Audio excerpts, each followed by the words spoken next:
I do miss lava bread, I do.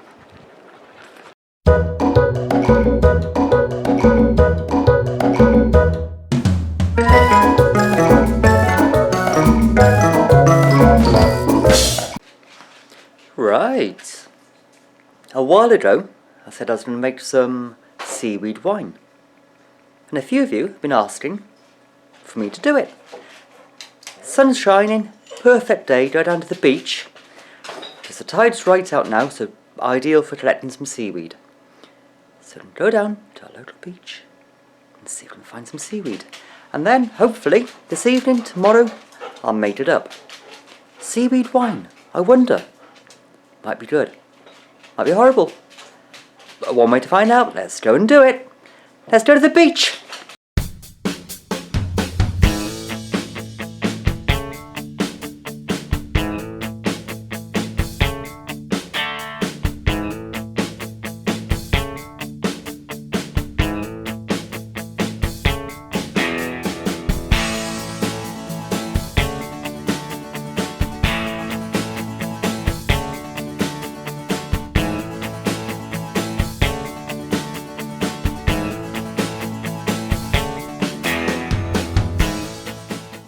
The seaweed you want to collect should taste fresh and slightly rubbery, but still really, really tasty. Fresh, direct from the coastline. If ever in doubt, give it a quick try.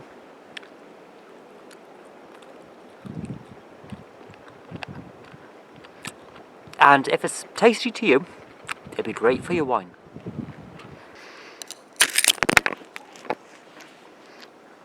And whilst you're here, beachcombing for your seaweed, why not make the most and get your supper as well?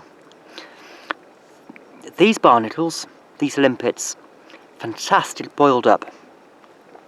I'll probably make another video soon about how to cook these on the beach and generally put them into your dinner. They're free, they're tasty, nutritious and awesome. So why not take them? Obviously, don't take too many. Say hello, wet dog. Ugh. Don't take too many from one particular area. Spread yourself out and take a few from various different areas. You'll really appreciate having some of these.